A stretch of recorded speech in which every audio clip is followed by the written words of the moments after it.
vivendo por algo maior. Você não foi criado por Deus e Jesus não morreu para trazer você para um lugar de comodidade. Você não foi criado por Deus para viver num ambiente em que está tudo confortável e as contas estão pagas.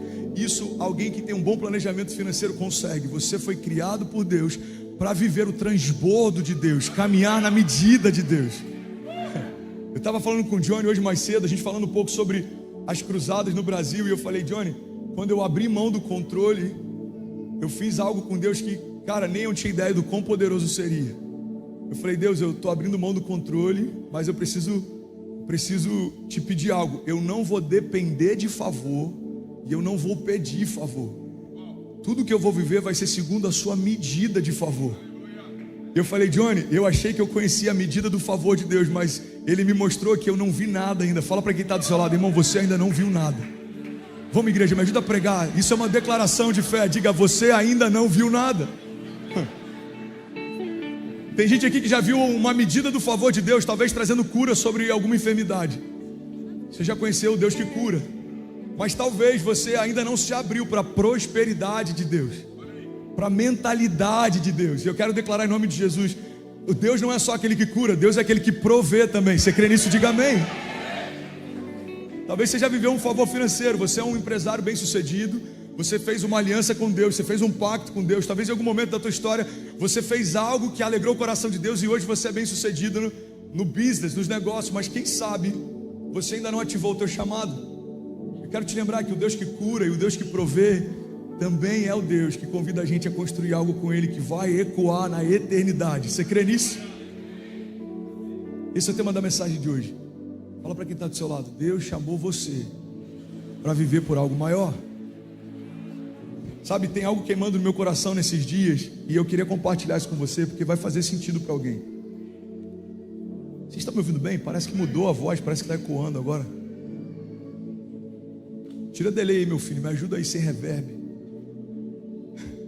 Há 2 anos atrás, quando começou a pandemia, eu entendi algo muito claro em Deus. Deus falou: filho, em tempos de medo, eu quero levantar canais de esperança. Quando está todo mundo preocupado com doenças, eu vou dar uma nova porção de autoridade para quem quiser ser um canal de cura. Sabe o que eu percebi? Irmão, olha para mim, não se distrai. Eu percebi que no meio da pandemia, quando eu entrei num quarto lá da nossa casa e comecei uma live, ia ser uma série de lives de jejum e oração para a nossa igreja local lá de Miami. E aí eu falei: gente, já que a gente vai fazer uma série de jejum e oração, por que não abrir para quem está online? Talvez alguém do outro lado do mundo vai querer participar e vai ser tocado também. E a gente fez aquilo aberto no Insta. Primeiro dia deu, 800 pessoas, no segundo 2.000 pessoas, no 10º dia já tem 15 mil pessoas, 17 mil pessoas, pessoas sendo curadas ao vivo, Alguém pode dizer glória a Deus por isso? Eu nunca vou me esquecer de alguns dos testemunhos ali. Eu lembro de um testemunho de uma mulher que botou: a minha sobrinha, ela não consegue andar desde que nasceu, e ela está pulando no meio da sala, está todo mundo tomado pelo Espírito Santo aqui. Eu lembro que tinham lives que duravam 2 horas, 3 horas. Tinha dias que eu ficava chorando 1 hora antes da live começar, sem entender o que ia acontecer, e depois que a live terminava eu entendia. Naquela noite Deus queria fluir com libertação. Tinha noite que Deus fluía com cura, sinais, palavras proféticas. Você está comigo ainda? Diga amém. E aí eu estive no Brasil agora, depois de quase 3 anos sem ir, e 90% de todos os testemunhos que eu recebi são de pessoas que foram tocadas ou curadas durante as lives da pandemia. Irmão, guarda isso em nome de Jesus. Discernir tempo e modo é algo que só os sábios conseguem. A Bíblia diz que o sábio discerne o tempo e o modo de todas as coisas. Você sabe por que tem gente que acelera em tempos de crise e tem gente que para por causa da crise? Porque crises, para quem está no tempo de Deus, são estações de aceleração. Mas para quem não está entendendo o tempo de Deus, crises são uma justificativa para parar no meio do caminho. Declaro com autoridade: diga: as crises são o meu passaporte para o próximo nível. As crises fizeram Davi ser de um desconhecido ao próximo rei. As crises fizeram José de ser alguém que liderava dentro do cativeiro para depois liderar nações quando saiu de lá. As crises forjaram todos os heróis da fé. As crises fizeram Daniel experimentar de uma porção nova de confiança de Deus quando estava no meio de uma cova entre leões. As crises forjaram os heróis da fé, os discípulos da igreja primitiva, e as crises em 2022 também estão ativando a fé daqueles que não se movem pelo que vem, mas por aquilo que creem. Teve gente prosperando nos 3 piores anos da economia global. Teve gente vivendo uma aceleração nos seus negócios. Porque quem não é refém das circunstâncias caminha por uma palavra. A economia está mal, mas a palavra que Deus me deu não depende da economia. Quando Ele liberou na eternidade passada, a economia ainda não existia. Os indicadores, os índices financeiros ainda não existiam. Irmão, olha para mim. A palavra que Deus te deu é o que sustenta você na jornada de fé. Em Gênesis a Bíblia diz que Ele criou todas as coisas. E um dos momentos, quando Ele usa a palavra criação, no original é bará. Não fala só de uma criação avulsa, aleatória, mas fala de um Deus que cria e sustenta o que criou.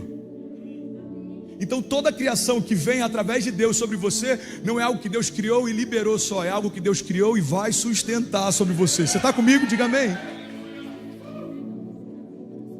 Então, fechando esse parêntese, no meio da crise, quem consegue discernir o tempo e o modo, acelera, avança, prospera. José, no tempo em que tudo estava indo bem, ele falou: é tempo da gente comprar semente. Ele comprou semente. E no tempo em que as coisas começaram a ir mal, quem não tinha entendido o tempo e o modo, foi recorrer a quem tinha entendido, porque quem se antecipa, governa. Quem se antecipa governa. Então a Bíblia diz que quando chega o tempo da seca, todo mundo que não tinha semente vai buscar a única pessoa que tinha semente. Fala: José, a gente não tem semente, vende semente para a gente. Ele fala: tá bom, me dá o dinheiro, eu te dou a semente. Acaba todo o dinheiro. E a Bíblia diz que naquele dia o povo chega para ele e fala: José, a gente já te deu todo o dinheiro, mas a gente precisa de mais semente. Então está aqui as nossas terras. E um dia todas as terras são transferidas para José, mas o povo ainda precisa de semente. E aí o povo chega para José e fala: José, a gente já deu todo o dinheiro que a gente tinha, a gente já deu todas as terras que a gente tinha, e a gente agora quer dar todo o gado que a gente tem, porque a gente precisa de mais semente. E um dia todo o gado, toda a terra e todo o dinheiro é transferido para José. Você está comigo ainda? Diga amém. E aí quando acaba o dinheiro, a terra, o gado, o povo chega para José e fala: José, a gente só tem a nossa vida agora, então eu, a minha casa e os meus filhos vão ser dados para você como escravo, para que a gente possa ter acesso a mais semente. Então, em um dia, toda a vida que havia naquele lugar foi transferida para José, porque ele tinha semente. E quando chega no final disso tudo, eles não tinham mais gado, não tinham mais terra, não tinham mais dinheiro, não tinham mais vida. Eles chegam para José e falam: José, faz o seguinte, dá um pouco de semente para que a gente possa semear, e quando a gente colher, a gente fica com uma pequena parte e te dá o restante. E aí acontece algo interessante. Quem não se antecipa para semear no início, vai semear para alguém no final. O segredo de José era discernir tempos de paz como tempos de construção e tempos de crise como tempos de aceleração. Irmão, eu sinto uma rema fluindo aqui nessa noite. Alguém está comigo? Pelo amor de Deus. Tempos de paz não são tempos de distração. Tempos de paz são tempos de construção. É como Noé construía a arca quando não tinha chuva. Quando a chuva chegou, a arca estava pronta. Noé parecia estúpido até a primeira gota de chuva cair. Noé parecia estúpido até a primeira gota de chuva cair. Irmão, olha para mim. Não dá para tentar correr atrás de construir quando a crise chegar. A construção é antes da crise e a aceleração é no meio da crise. Eu podia falar por horas em relação a isso aqui, mas você que está mais tempo na América sabe que quando teve 2008 a crise imobiliária, quem tinha construído e tinha liquidez governou com quem só tentou acelerar antes da hora. Então pessoas compraram casas pagando 3 vezes mais, depois venderam por 1/5 do valor, e quem se antecipou para construir no tempo da crise acelerou. Você está comigo ainda? Diga amém. Então eu vivi isso no meu ministério em relação à cura. No meio da pandemia, eu entendi Deus falando comigo: filho, o mundo está com medo e tem uma doença que agora é global. Se você se mover como um canal de esperança e de cura, eu vou acelerar o teu ministério. Eu vou usar a tua voz, eu vou abençoar a tua casa, eu vou levar a lugares altos, eu vou abrir portas. E sabe o que eu percebi, irmão? Olha para mim. Em todo momento, Deus está convidando homens a viverem por algo maior. Talvez 90% dos conferencistas e dos pregadores itinerantes no meio da pandemia se recolheram nas suas casas para descansar. E eu lembro que dentro de mim começou a criar uma revolta santa, porque eu pensava, será que as pessoas não estão pregando mais porque não tem oferta no final da pregação? Será que as pessoas não estão pregando mais porque não tem aquele glamour de poder estar em conferências lotadas? Porque quando você está num quartinho, quando você está num lugar secreto, não tem o glamour dos aplausos, não tem esse fruto público, mas Deus está fazendo algo em secreto, que no tempo certo vai ser exposto de forma pública. Tudo que hoje é colhido de forma pública já foi plantado em secreto um dia. Você está comigo? Diga amém. E eu tive esse entendimento. Isso é algo pessoal, mas pode edificar a fé de alguém aqui nessa noite. Quando o mundo estiver com falta de algo, Deus está te chamando para liberar aquilo que quem está ao teu redor não tem. O mundo está confuso, seja alguém que vai dar direção. O mundo está com medo, seja alguém que carrega esperança. O mundo está com fome, seja alguém que tem alimento. O mundo está com sede, seja alguém que tem vinho.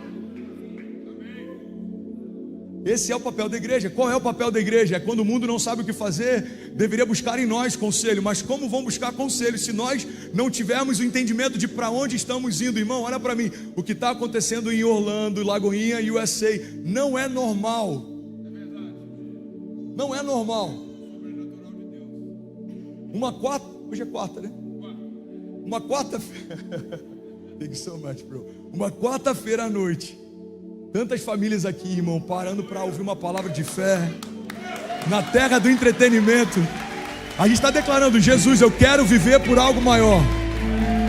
Você que está a passeio, você está declarando, não é só sobre a Disney. Você que está aqui para viver, você está dizendo, não é só sobre as minhas horas de trabalho. Que é uma loucura que a gente vive na América, principalmente na Flórida. Cara, eu não estive no culto domingo, não, pastor. Eu já fui no culto quarta, mas e daí? Busque, irmão, enquanto há tempo. Faça enquanto você pode. Construa enquanto você pode. Faça tudo o que você puder, da melhor maneira que você puder, enquanto você puder. Você está comigo, né? Diga amém. Pessoal lá no fundo, alguém está recebendo isso? Diga amém. Então declaro com autoridade. Diga, tempos de paz são tempos de construção. Diga, tempos de crise são tempos de aceleração. Você pode celebrar Jesus no seu lugar.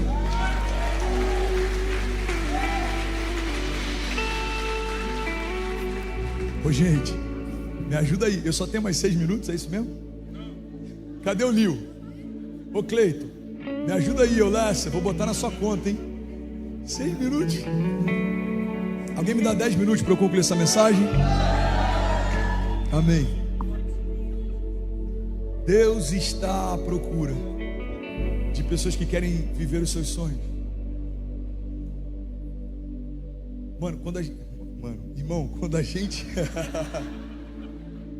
lembrando o tempo de pastor de jovens. Irmão, guarda isso.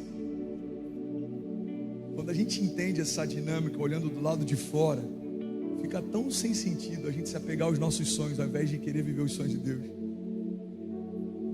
É como uma criança que está querendo proteger um brinquedo, tá? Você tem um carrinho de controle remoto, você não quer dar para o pai que tem um carro de verdade lá fora dizendo, me entrega o teu melhor, deixa eu te dar o meu melhor. Só que esse pai ele é tão amoroso que ele não vai tomar a força, ele só vai te dar o que ele tem quando você estiver pronto para entregar o que você tem. Guarda isso, irmão. Você está pronto para ter tudo aquilo que você está disposto a entregar.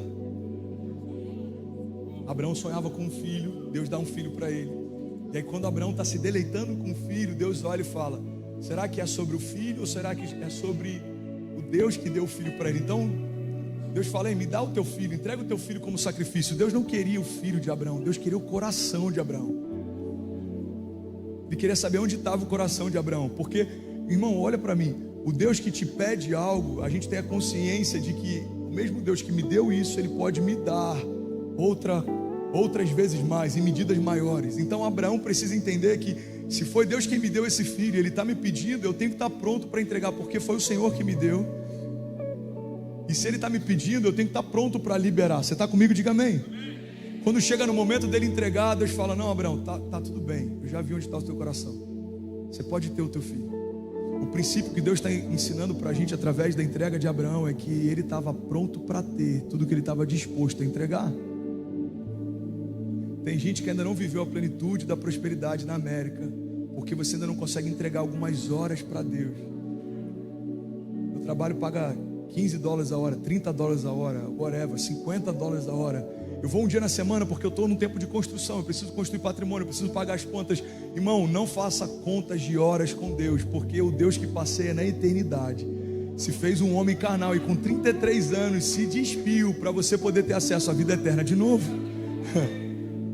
Fazer contas de horas com Deus, a conta não fecha, porque Ele é o dono de todo o tempo, Ele é o dono de toda a história. A Bíblia diz que Ele é o maravilhoso conselheiro, Deus forte, Pai da eternidade. Irmão, Ele não foi gerado em meio à eternidade, Ele pariu a eternidade. Deus é quem gerou a eternidade. Você está comigo? Diga amém. Então quando a gente começa a entender, olhando o lado de fora, Deus está me pedindo para entregar os meus sonhos para viver os sonhos dele. Deus está pedindo para eu entregar os meus projetos para viver os projetos dele. Deus está pedindo para eu entregar o meu melhor para viver o melhor dele. E talvez para você que não me conhece, pode parecer que é só mais uma palavra romantizada, é só uma palavra que talvez carrega frases de efeito, mas, irmão, tudo que eu estou vivendo hoje é fruto de coisas que eu precisei abrir mão há 3 anos atrás, há 5 anos atrás, há 8 anos atrás.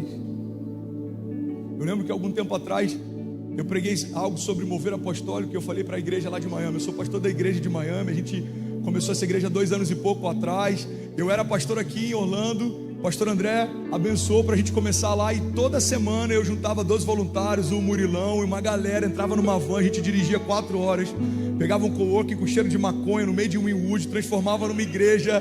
Tô brincando, Murilão? Transformava numa igreja, depois montava tudo, botava na van e voltava.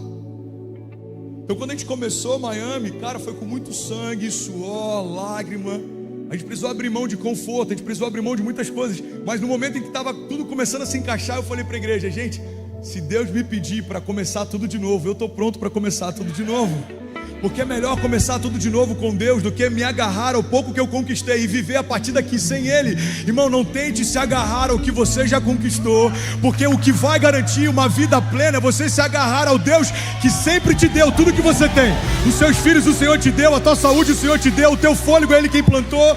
Até a fé que a gente carrega vem por ouvir a palavra de Deus. Ele é a fonte, Ele é o sustento, é Ele quem mantém você de pé. Não, eu preciso garantir que isso aqui não vai acabar. Não, irmão. Você teve um encontro com a fonte, não acaba. É inesgotável. É como o maná, Deus fala: eu vou mandar pão do céu todo dia. A única coisa que eu peço, não guarda. Para a gente parece quase sem sentido. Por que Deus está preocupado se eu vou guardar ou não? Porque isso é muito poderoso. Se você guarda hoje é porque você não confia que Ele vai dar de novo amanhã. Às vezes a gente acha que o caráter de Deus é como o nosso, é volúvel. A gente está bem, a gente quer fazer coisas boas. A gente está mal, a gente quer fechar portas para outras pessoas. Quantas vezes a gente quer intencionalmente fechar portas porque quer que pessoas que vieram depois da gente não usufruam de coisas que a gente não usufruiu no nosso início? Uma das coisas que eu mais ouvi em comunidade brasileira, pessoas feridas porque vieram para cá, e aí o meu primo me chamou, pastor, para vir trabalhar, mas ele não me facilitou, porque ele disse que na época dele não foi fácil. Então eu vou trabalhar 1 mês para ele sem receber, porque o meu trabalho, a hora do meu trabalho é para pagar o que ele está me ensinando. Irmão, isso é uma visão medíocre. Você tem que ser um canal de transbordo. Glória a Deus que o que você viveu foi mais difícil do que o que outras pessoas depois de você estão vivendo, porque você foi uma semente, se tornou uma árvore, e hoje você dá sombra e fruto. Você foi para uma terra seca, se tornou uma fonte, e hoje você dá água doce. Irmão, nós fomos chamados para estabelecer favor. Você está comigo? Diga amém. Eu falo isso porque pastoreando aqui há alguns anos, morando aqui há alguns anos, eu percebi que a maior dificuldade de uma comunidade imigrante é que ao longo do nosso esforço a gente teve que aprender a ser forte e depender do nosso trabalho. Mas eu quero que você lembre que, a despeito da sua força e a despeito do teu trabalho, tudo que você tem vem dele. tua saúde, o fôlego de vida, os sonhos que você carrega, o amor que você tem pelos seus filhos. A Bíblia diz que nós só amamos porque Ele nos amou primeiro. Você pode levantar suas mãos, declarar isso em nome de Jesus. Isso, irmão, isso é tão poderoso. Para alguns aqui isso vai gerar um romper, seja emocional ou seja espiritual. Você pode levantar suas mãos, levanta suas mãos, meu irmão. Você que está aí no fundo, vamos participar desse culto. Diga: Pai, declare com autoridade, diga: Pai, eu confesso que tudo que eu tenho vem do Senhor. Diga: o meu fôlego, a minha fé, a minha saúde, a minha alegria, os sonhos que eu carrego, diga: tudo é teu. E nessa noite eu te devolvo. Seja feita a sua vontade, assim na terra como já é feita nos céus. Em nome de Jesus. Amém, amém e amém. Você pode celebrar no seu lugar. Aleluia. Aleluia. Isso é muito poderoso, irmão.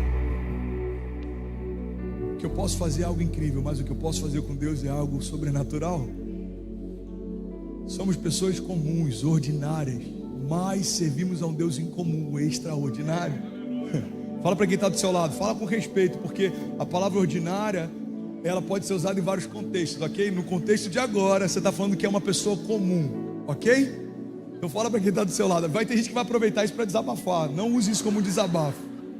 Fala para quem está do seu lado, diga: você é ordinário, mas você serve a um Deus extraordinário.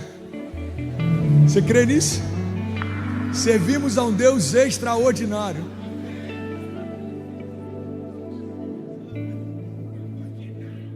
Eu estou vendo tanta gente sorrindo, parece que para alguns esse foi o momento mais divertido da mensagem. Está aliviado, né, irmão? Teve esposa que estava chateada com o marido, já deu aquela cotovelada, falou: você é um ordinário, o pastor te encontrou. É forte, Brasil. Irmão, olha para mim. Deus chamou você para ser uma fonte.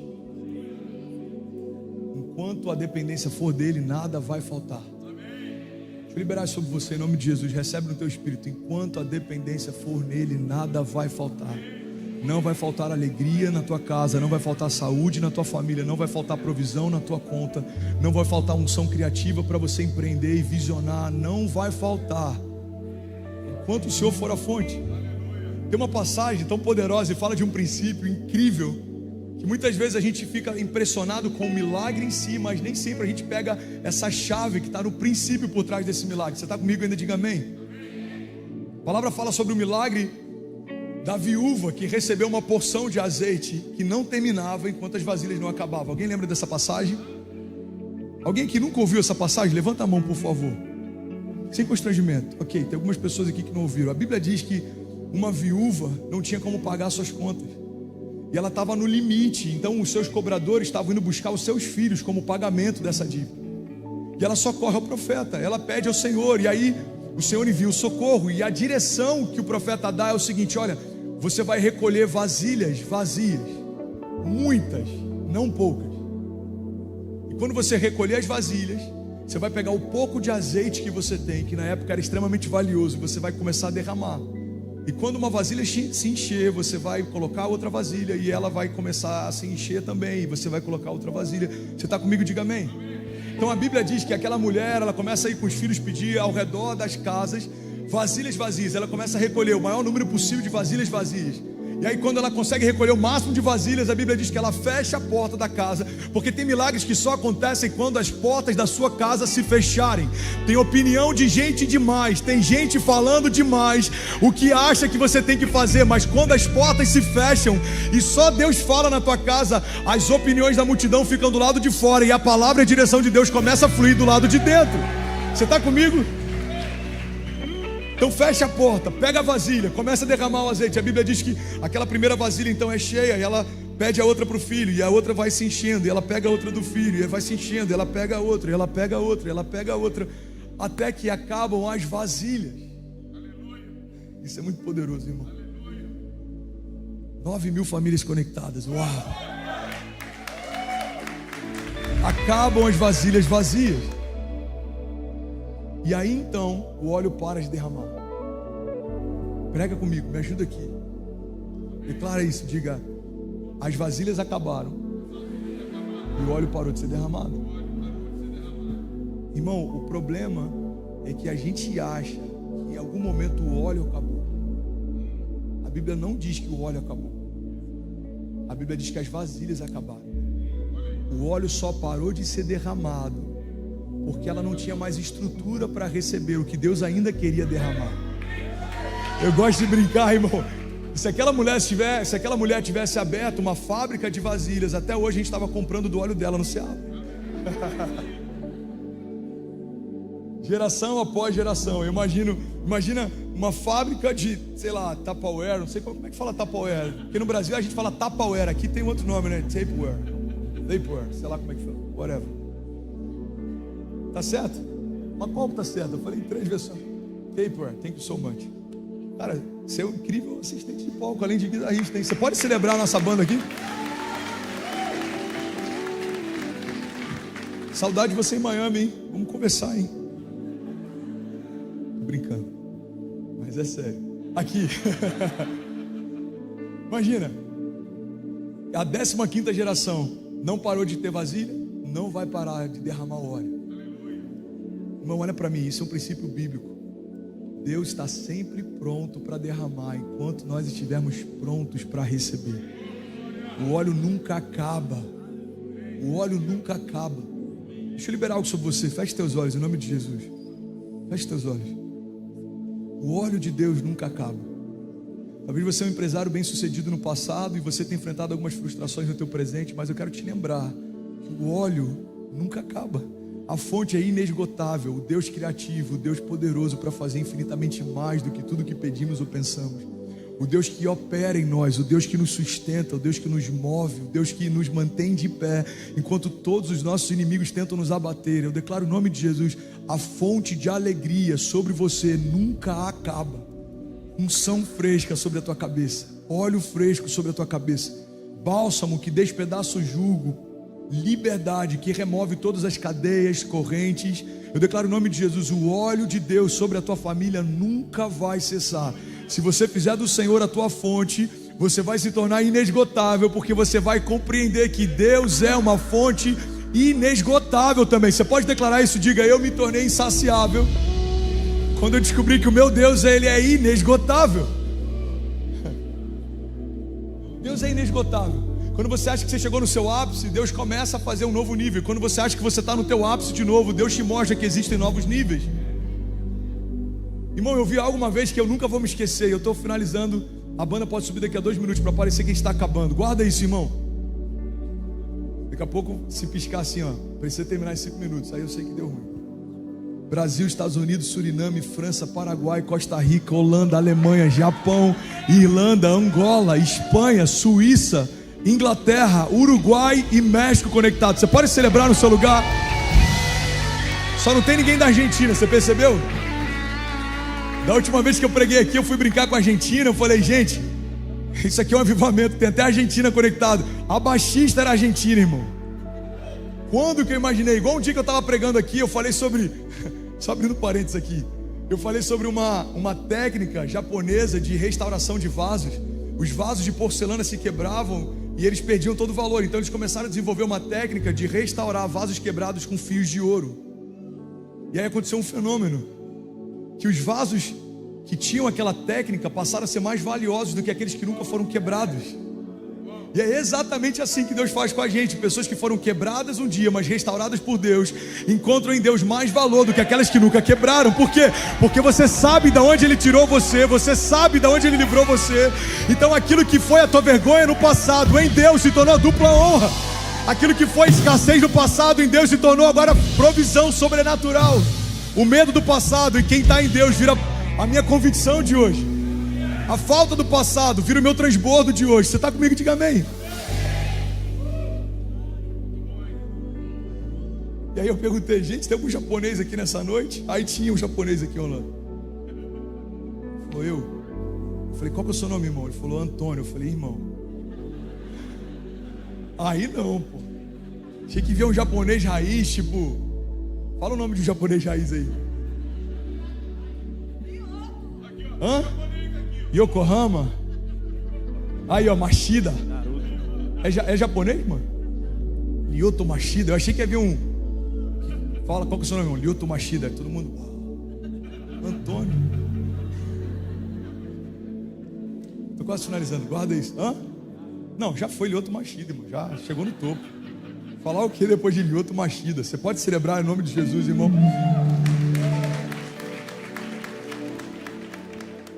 Tem que falar com sotaque. Lyoto Machida.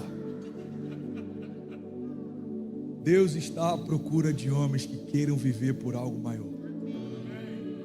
Tiago 2,26 diz: assim como o corpo sem espírito está morto, a fé sem obras também está morta.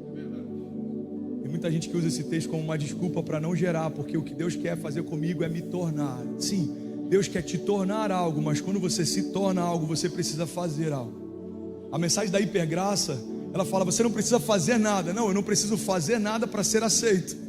Mas a partir do momento que eu entendo que eu fui aceito, eu preciso fazer algo, porque tem gente indo para o inferno, e eu fui encontrado por Deus, e eu preciso mostrar para eles um lugar de encontro também. Tem gente morrendo, eu fui curado por Deus, eu preciso ministrar sobre eles como um canal de cura também. Deus está à procura de homens e mulheres que foram marcados no deserto para poder trazer cura sobre quem está enfrentando o deserto também. Você foi curado por Deus, você pode ser usado como um canal de cura. Você foi liberto por Deus, você vai ser um canal de liberdade. Alguém recebe isso em nome de Jesus? Aquilo que um dia tentou te parar, é exatamente nesse lugar que Deus vai usar para promover você, abençoar você, transbordar sobre você. Eu vou finalizar aqui, irmão, mas eu queria compartilhar algo que é muito poderoso. Isso aqui me dá muito temor. Você está comigo ainda? Amém? Pessoal do fundão, você está recebendo? Pessoal do metaverso, você está recebendo? Galera do chat aí, coloca o emoji de como a palavra está tocando você. Esther 4,14. Pega essa chave, irmão. Se Deus não puder contar com você, Ele vai usar outro para fazer história. Irmão, olha para mim e guarda isso no teu espírito, em nome de Jesus. Tem muita gente que quando ouve uma pregação como essa de ativação, chamado, convocação, fica ouvindo, quase como se estivesse analisando: eu não sei se eu vou fazer esse favor de me envolver com o chamado. Eu não sei se está no tempo de eu me envolver. Irmão, ouve o que eu vou te falar. É bom para você. Viver os sonhos de Deus é saúde para você. Viver as promessas de Deus é plenitude para você. Não existe nenhum homem na face da terra que não tenha recebido promessa de Deus. Só existem dois tipos de homens: os que estão vivendo as promessas de Deus e os que decidiram não viver as promessas de Deus.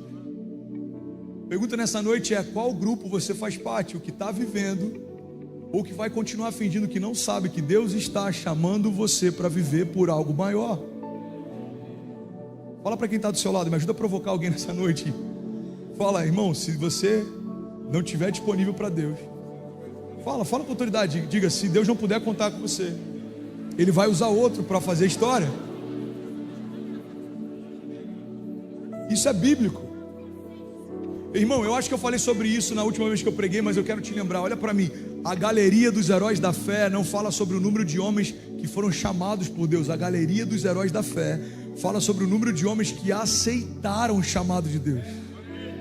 Poderia ter sido 10 vezes maior, 100 vezes maior. Os avivalistas dessa geração, eles são infinitamente menores do que o número de avivalistas que Deus convocou para essa geração. Os profetas, os pastores, os apóstolos, os mestres, os investidores, os financiadores, os intercessores.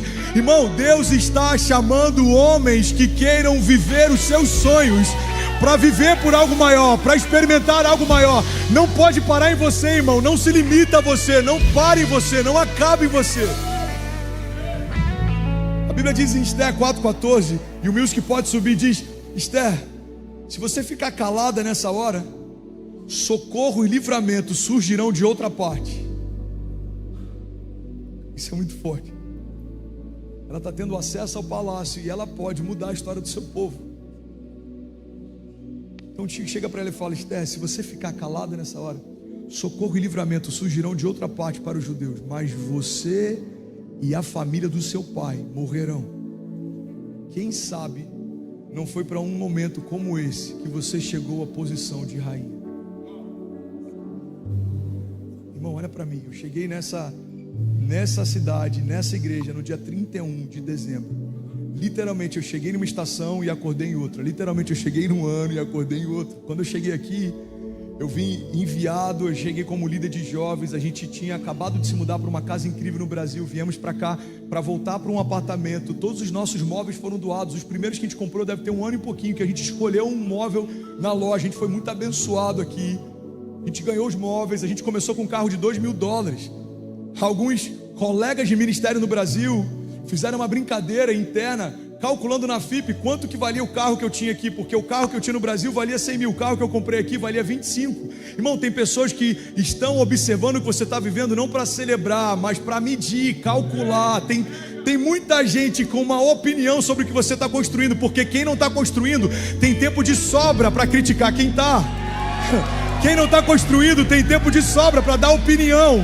Mas quem não caminhou com você na tua semeadura não tem direito a dar opinião na tua colheita, irmão.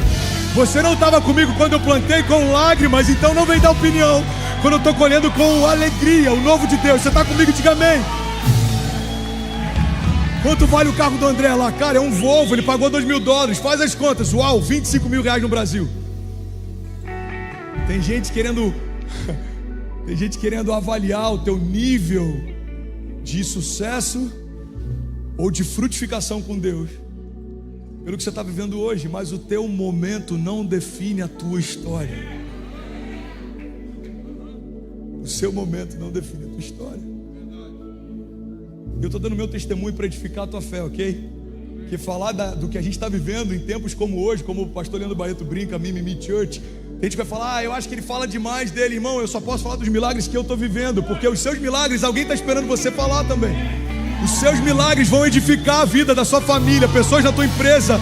Deus está chamando homens e mulheres a viverem por algo maior.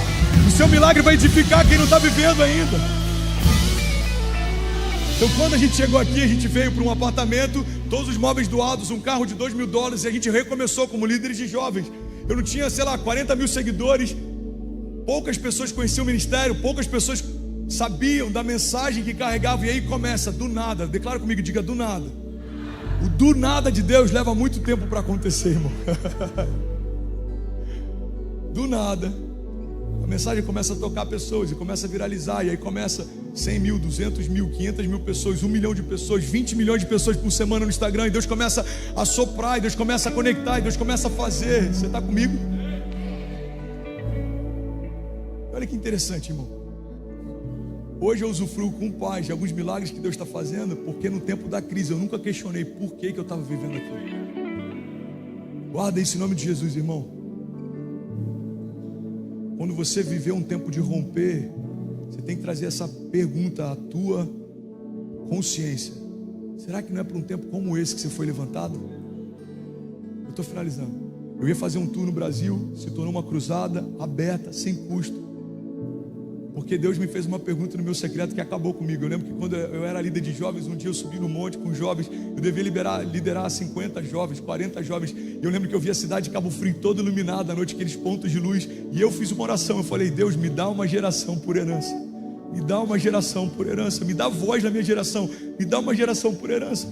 E aí 3 anos aqui sem voltar para o Brasil, Deus soprou, o ministério conectou com pessoas, gerou milagres, testemunhos. E aí quando eu ia voltar, Deus falou: você me pediu uma geração por herança, não coloque preço naquilo que eu te dei. Eu vou te prosperar através de livros e de outras formas, mas não coloca um valor para alguém ouvir a mensagem. E aí sabe o que eu lembrei? Quem sabe, André, não foi para um tempo como esse que Deus te colocou na posição que colocou. Eu quero que você traga isso para o teu entendimento, para a tua realidade. Você que hoje é próspero, quem sabe não foi para um tempo como esse que Deus te levantou. Abençoa alguém da tua família que talvez em algum momento até desacreditou você, mas não faça por revanche, faça porque você entendeu que Deus te colocou no lugar. E quem sabe não foi para um tempo como esse que Deus te levantou. Vou pagar o plano de saúde desse pastor que me ajudou no início da minha jornada de fé. Uma igreja de 50 pessoas. Hoje eu estou vivendo romper, mas foi ele quem me ensinou os caminhos lá atrás. Não, eu vou ajudar essa pessoa que lá atrás me ajudou quando eu não tinha estrutura para para fazer nada. No meu negócio ele me emprestava o carro para ir para o negócio. Agora que eu estou na América ganhando em dólar, irmão, escolhe um carro até tanto que eu vou abençoar você. Irmão, a generosidade, ela mora dentro de pessoas bem resolvidas.